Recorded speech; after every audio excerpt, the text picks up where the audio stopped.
దురదృష్టం. రైట్, రామ్మోహన్ రావు గారు మాట్లాడదాం. ఒకసారి కస్బా శ్రీనివాస్ గారు వాయిస్ తీసుకుందాం. శ్రీనివాస్ గారు, మొత్తంగా చూస్తున్నాం, ఓవైపు జూబ్లీ హిల్స్ ఉప ఎన్నిక, పంచాయతీ ఎన్నికల్లో కాంగ్రెస్ ఆశించిన ఫలితాలు వచ్చాయి. ఎంపీటీసీ జెడ్పీటీసీకి వెళ్లే తరుణంలో మళ్ళీ ఒక కొత్త చిచ్చు తెర మీదకి వచ్చింది. సో మరొకసారి అంటే 10 సంవత్సరాల పాటు అధికారంలో ఉండాలని సీఎం చూస్తుంటే ఎమ్మెల్యేలనే పట్టించుకోకపోతే ప్రజా సమస్యలు ఏం తెలుస్తాయి, ప్రజలకు ఏం చేయగలుగుతారు? 10 సంవత్సరాల తర్వాత అధికారం వచ్చింది, అధికారాన్ని కరెక్ట్ గా వినియోగించుకోవట్లేదన్న విమర్శలు కూడా వినిపిస్తున్నాయి. ఏంటి, ఎమ్మెల్యేలకు మంత్రులు అపాయింట్మెంట్ ఇవ్వట్లేదు, ఇచ్చినా ఏదో పొడిపొడిగా మాట్లాడుతున్నారన్న టాక్ వినిపిస్తుంది. పార్టీ అధిష్టానం దృష్టికి నిజంగానే ఈ విషయం వెళ్ళిందా ఏంటి, అసలు ఏం జరుగుతుంది? ఐటీవీ వీక్షకులకు, మీకు మరియు పెద్దలు రామ్మోహన్ రావు గారికి అందరికీ నమస్కారం.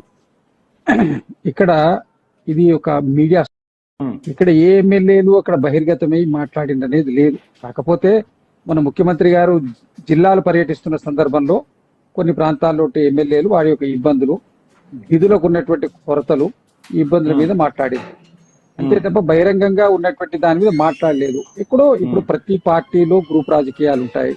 ఇప్పుడు వారు పెద్దలు రామ్మోహన్ రావు గారు చెప్పింది ఇంటింటికో మట్టిపోయని, సమస్య లేని ఇల్లు ఉండదు. ఇప్పుడు ఏంటంటే రోగం లేని శరీరము, సమస్య లేని మనిషి ఉంటాడు.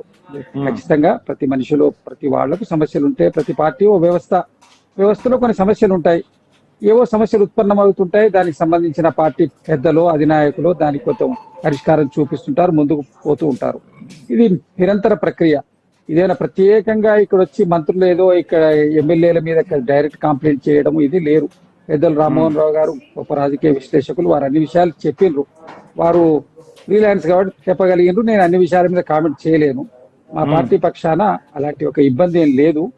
రెండో విషయం ఏంటంటే, మీరు ఏదైతే అంటున్నారో, ఇప్పుడు మనకు జూబ్లీ హిల్స్ ఎన్నికలే కానివ్వండి, అంతకుముందు కంటోన్మెంట్ ఎన్నికలే కానివ్వండి, ఇప్పుడు వచ్చినటువంటి గ్రామ పంచాయతీ ఎన్నికలే వచ్చినటువంటి ఫలితాలు కాంగ్రెస్ పార్టీకి ఖచ్చితంగా ఒక మంచి ఉత్సాహాన్ని అయితే ఇచ్చింది.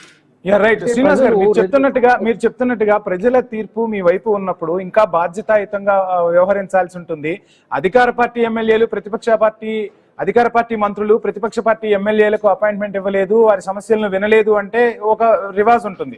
కానీ సొంత పార్టీ మంత్రులే సొంత పార్టీ ఎమ్మెల్యేల సమస్యలు వినట్లేదు, ఆ నియోజకవర్గాలకు సంబంధించిన సమస్యలు కానీ ఆ నియోజకవర్గ ప్రజల బాగోగులకు సంబంధించి ఏదైనా మాట్లాడితే అపహాస్యం చేస్తున్నారన్న టాకు బహిరంగంగానే వినిపిస్తున్న పరిస్థితి. సో ఏంటి అసలు ఈ సిచ్యువేషన్?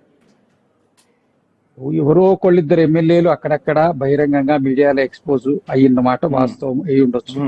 కాకపోతే కాంగ్రెస్ పార్టీ యొక్క పరిస్థితి ఏంటంటే, మాకు వేరే ప్రతిపక్షం అవసరం లేదు, మా పార్టీలోనే ప్రతిపక్షం ఉంటుంది. కాబట్టి కాంగ్రెస్ పార్టీ 140 సంవత్సరాలు బ్రతికింది. 140 సంవత్సరాలు బ్రతికింది అంటే ఎక్కడైతే డెమోక్రసీ ఉంటుందో అక్కడే పార్టీ బలోపేతంగా ఉంటుంది. ఇప్పుడు సనాతన ధర్మం ఇప్పుడు ఇన్ని రోజులు ఉందంటే కారణం ఇక్కడ విమర్శ ఉండబట్టే.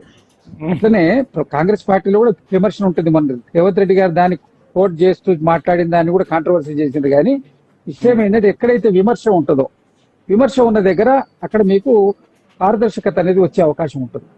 విమర్శ ఉండకుండా ప్రతిపక్షాన్ని టోటల్ గా చంపేయాలని చెప్పి కేసీఆర్ గారు ఏదైతే ప్రయత్నం చేసిండ్రో, వాళ్ళ ఇంట్లోనే ప్రతిపక్షం పుట్టింది. రైట్, మొత్తంగా ఈ ముగ్గురు మంత్రుల్లోనూ కాంగ్రెస్ లోని కొంతమంది, శ్రీనివాస్ గారు, ఈ ముగ్గురు మంత్రులకు ఉద్వాసన పలకడం కోసమే ఈ అంశాన్ని తెర మీదకు తీసుకొచ్చారు, ఇంట్లో ఇలాంటిది ఒకటి రుద్దుతున్నారన్న మరో టాక్ కూడా వినిపిస్తుంది. సో ఏంటో ముగ్గురు మంత్రులకు ఉద్వాసన అయితే తప్పదా? అది ఇప్పుడు అధిష్టానము వారి యొక్క పనితీరును బట్టి వాళ్ళకి ఇవ్వాల్సినటువంటి విధులు విధానాల మీద కేంద్రం నాయకత్వం నిర్ణయం చేసుకుంటుంది. ముఖ్యమంత్రి రేవంత్ రెడ్డి గారు, మా పిసిసి అధ్యక్షుడు మహేష్ కుమార్ గౌడ్ గారు వాటి మీద సరి అయినటువంటి మానిటరింగ్ చేస్తారు. ఎందుకంటే దాన్ని వీళ్ళని తీసేస్తారు, వాళ్ళు ఉంచుతారని చెప్పడానికి ఇక్కడ వరకు ఎక్కడ సంకేతాలు ఇవ్వలేదు.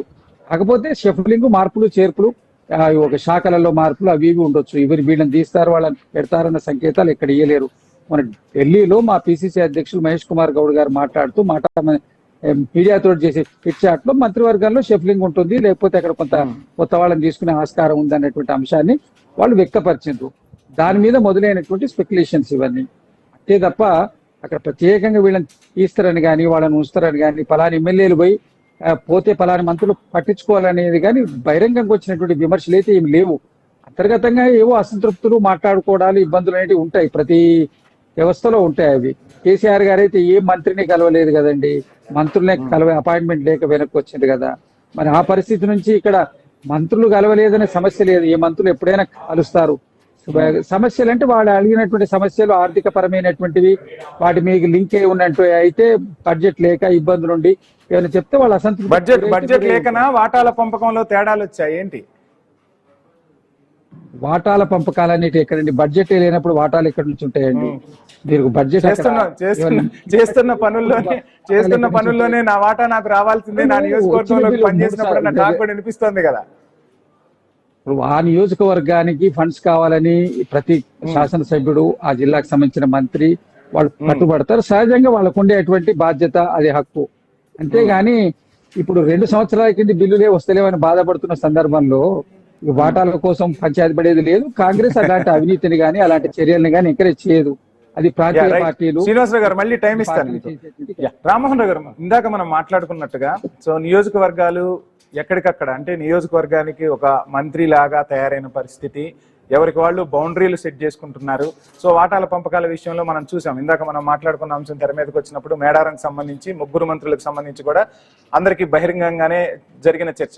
అసలు ఏంటి అసలు అంటే 10 సంవత్సరాల తర్వాత అధికారం వచ్చింది, ప్రజా సమస్యలు పట్టి